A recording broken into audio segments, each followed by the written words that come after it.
Myers Park, it's good to be with you today. Ben and I were having a lot of fun doing ministry together in Cary until you discovered what a great preacher he was. In all seriousness, it is an honor to be with the faithful people of Myers Park Baptist this morning. Reverend Boswell, thank you for the invitation to stand behind this great pulpit.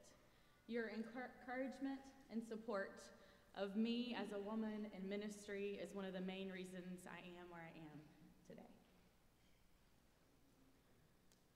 My 4-year-old son, Isaac, declared on the way home from school last week that he wanted to be a kindergarten teacher when he grew up. He then asked me, "Mom, what do you want to be when you grow up?" And I said, "Isaac, I think I'm already grown up and I'm already doing what I always wanted to do." And he said, "Oh yeah? What's that?" And I said, "Well, you tell me, you know what I do." He said, "Oh, I know. You're a mommy. You take care of me." Yes, that was sweet, but of course I was just sitting there feeling judged by my inner feminist.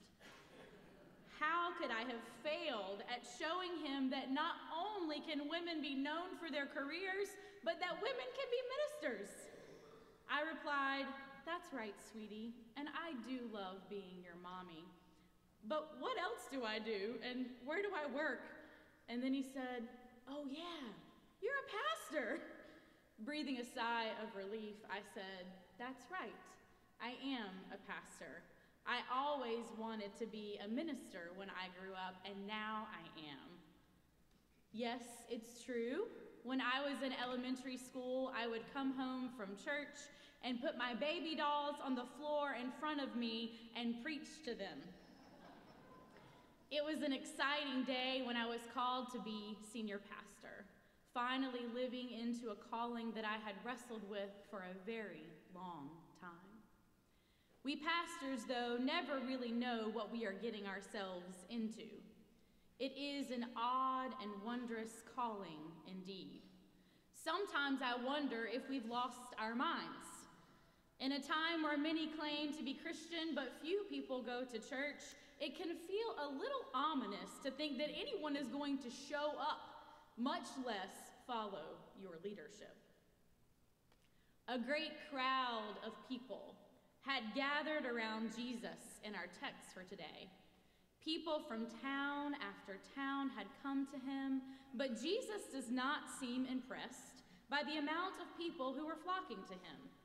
In fact, he is suspicious of it. Jesus is about to begin his journey towards the cross, and he knows all of these people will not follow him there.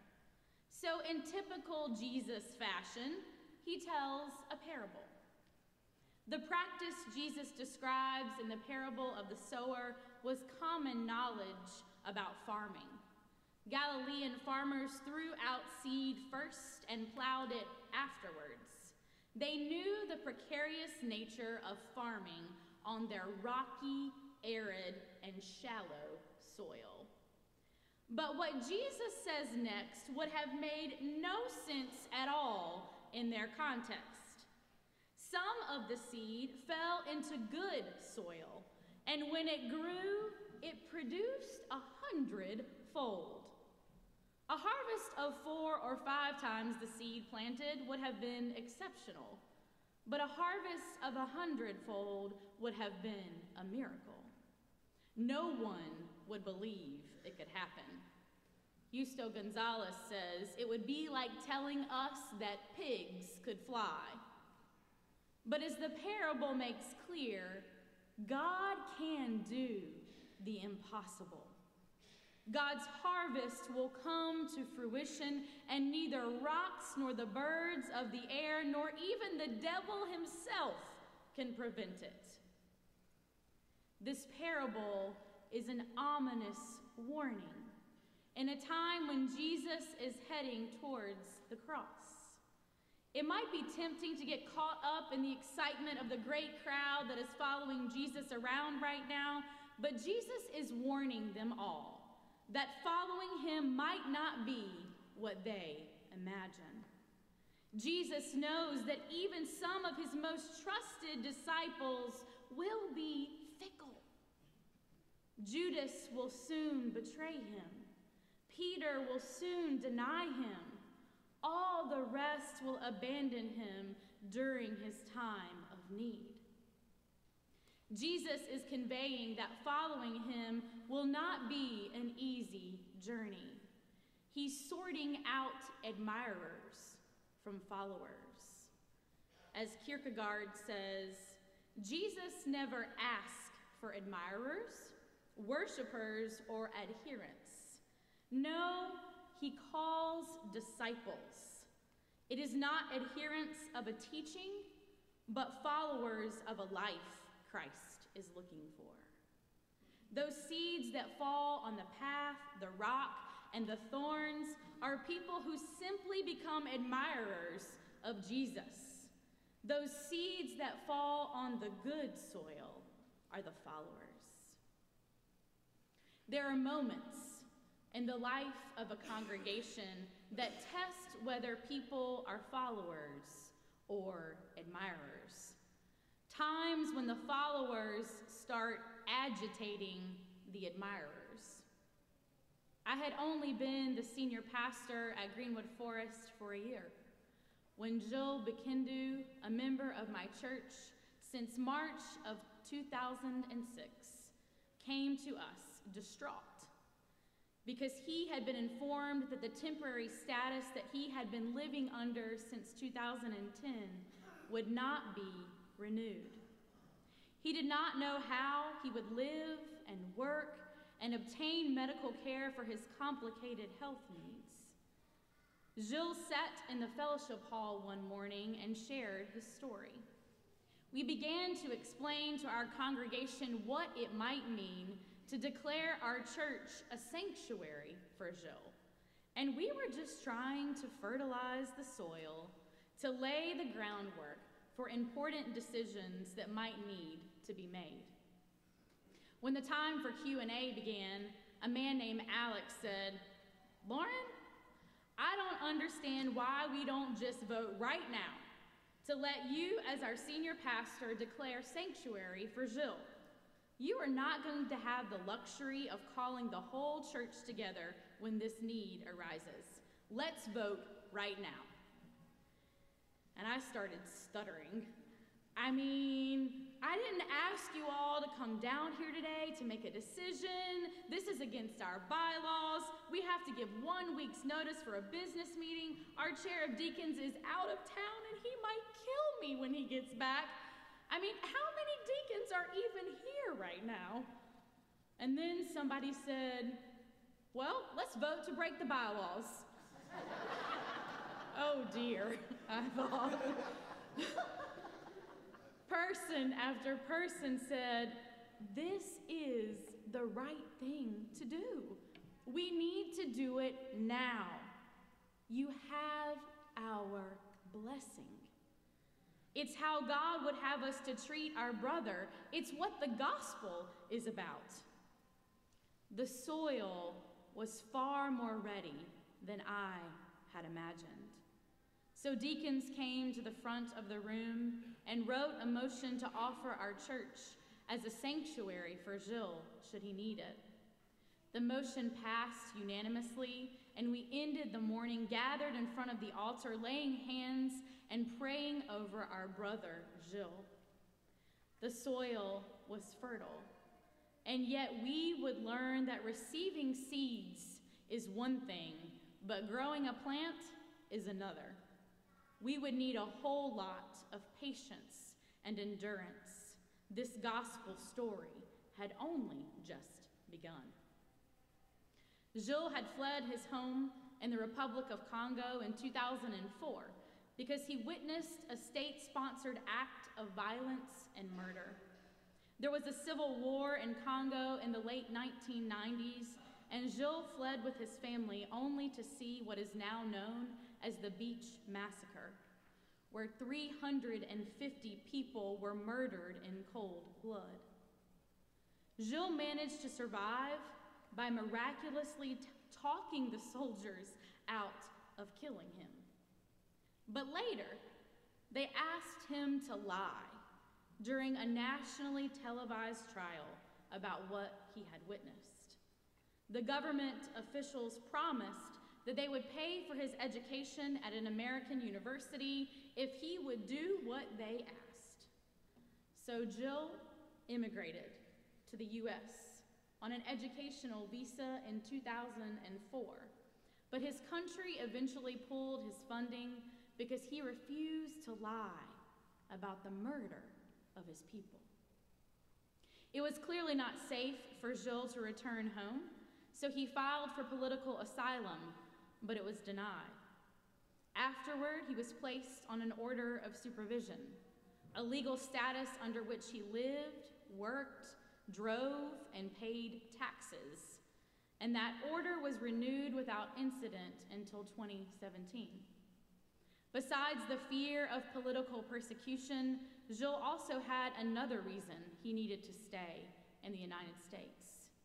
Gilles is HIV positive and has kidney disease and diabetes, and the specific drugs that he needs are only available in the US and Canada. Gilles was understandably terrified to be sent back to the Congo, where he could not get these medicines, much less get adequate health care. At the direction of his lawyer, he applied for a stay of removal that, if granted, would have allowed him to remain in the country for 1 year to prepare for what would come. Gilles was told many times that his case was not a priority and he would not be detained without warning. But we were about to witness the consequences of the current administration's targeting of people living with temporary legal statuses. When Gilles did what he was supposed to do and went to check in at the Charlotte ICE office on January the 9th, 2018, to submit his stay of removal application, he was immediately taken. Within 2 hours, his stay of removal was denied. They didn't even take the time to read it. He was quickly moved to the York County Detention Center and then to Stewart Detention Center in Lumpkin, Georgia, an arduous journey some of you traveled on during your immigration pilgrimage. Gilles was hospitalized 3 times during the course of his detention. Stewart was not capable of managing his diabetes, let alone his HIV. On February the 7th, 2018, it's my birthday, I remember, Gilles was moved to the Atlanta City Detention Center, and even after filing for humanitarian parole because of his dire health needs, Gilles was deported on February the 23rd, 2018. 2 days before he was sent back to the Congo, my associate pastors, Stephen and Wes and I, got to visit with Gilles. We stood in a cold, dark, musty, cinder block room, looking at Gilles through a glass window, talking to him through a telephone. We could not touch him or hug him goodbye. So Gilles stood there and held his hand to the glass, and we held our hands up to his as we cried together and prayed a parting blessing over him. Gilles' story is a gospel story. It is a parable. It is the seed of the good news that Jesus favors the last and the least among us, which means that in our world today, Jesus loves the foreigner and welcomes the stranger and the immigrants. Jesus is on the side of those that our country is casting out. The seed of this gospel was thrown at us, and I have to tell you, I wasn't sure I was ready. I was in my first year as a pastor, and I was about to find out exactly where my congregation stood and how much they were willing to fight against injustice. I wasn't sure my congregation was ready, but it turns out their soil was fertile. And thankfully it was, because none of us was prepared for the journey ahead. We had been preparing to offer sanctuary, but we had not prepared to engage in a public battle with ICE. My congregation held fast to this good news. Sure, we lost a few people along the way. When some people are faced with having to change long-held views or their faith having real consequences for how they show up in the world, they wither away and are choked by the cares and riches and pleasures of this life. They turn out to be admirers of Jesus. It was not easy for me personally, as the first female senior pastor in the church's history. And oh, I forgot to tell you that I was also pregnant with my second child while all this was going on. But because of the faithful members of my congregation, I was able to do the work that I needed to do in our 5-month battle with ICE. Some of my members held a weekly support group, keeping us organized, doing tasks that they could do on the sidelines. The whole congregation graciously understood that some things were going to fall by the wayside as we pursued justice for Jill. They held me up as my days were filled with talking to reporters, organizing press conferences in Cary and Charlotte and Atlanta, meeting with our political leaders, working with Jill's lawyers, consulting with Jill's doctor, and keeping communication open with Jill so that he could be an agent in the process. We fought, and we fought hard. Your ministers and your church fought alongside of us. We made mistakes along the way. Every day felt perilous, like we were holding someone's life in our hands. But even with all of our power and wealth and privilege, we lost. Jill was deported. And I have to tell you, I don't like to lose. And more than that, I believe in righting wrongs. But this wrong would not be made right. It's still not right. And not just for Jill. There are people having their lives torn apart every day in this awful immigration system, and we live in a country where for-profit prisons are making billions of dollars for private corporations because of it. Kierkegaard says that sometimes admirers of Jesus and followers of Jesus can be incredibly hard to tell apart. He says, when there is no danger, when there is dead calm, when everything is favorable to our Christianity, then it is all too easy to confuse an admirer with a follower. But the admirer never makes any true sacrifices. They always play it safe.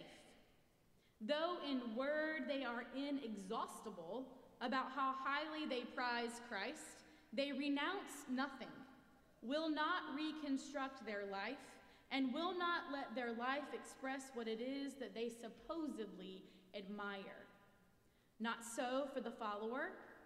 The follower aspires with all their strength to be what they admire.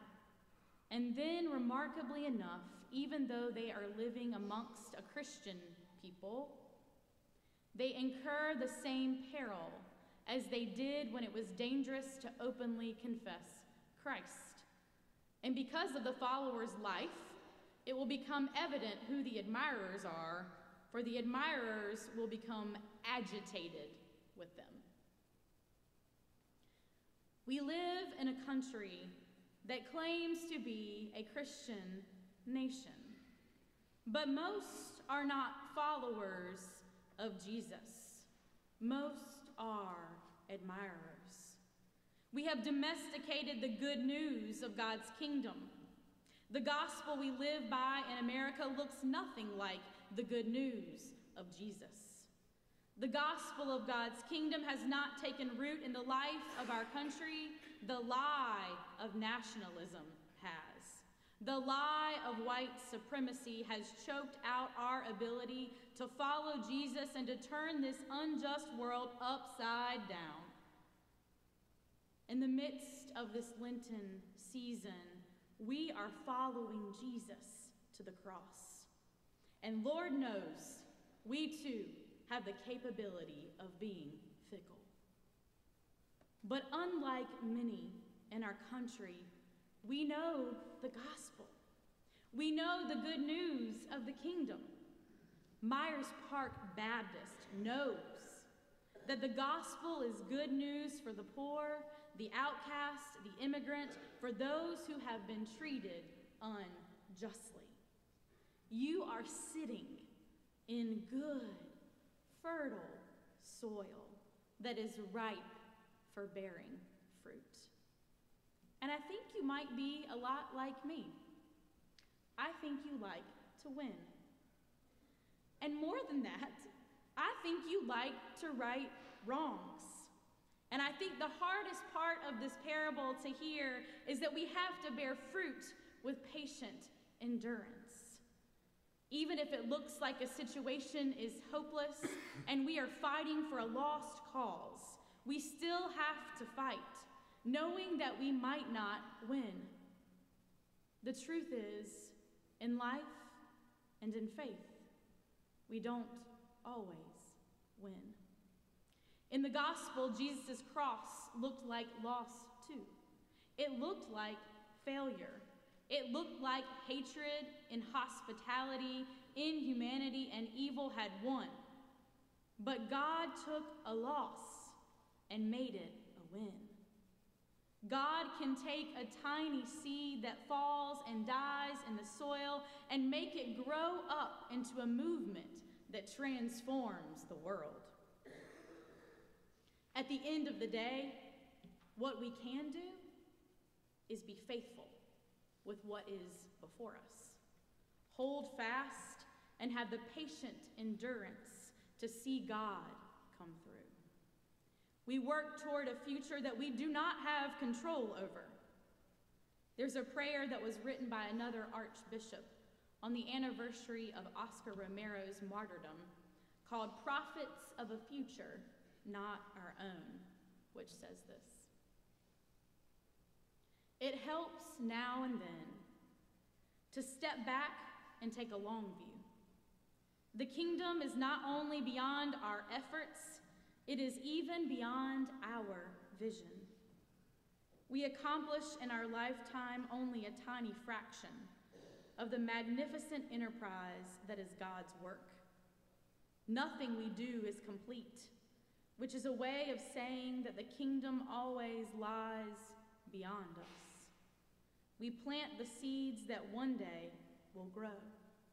We water seeds already planted, knowing that they hold future promise. We provide yeast that produces far beyond our capabilities. We may never see the end results, but that is the difference between the master builder and the worker. We are workers, not master builders.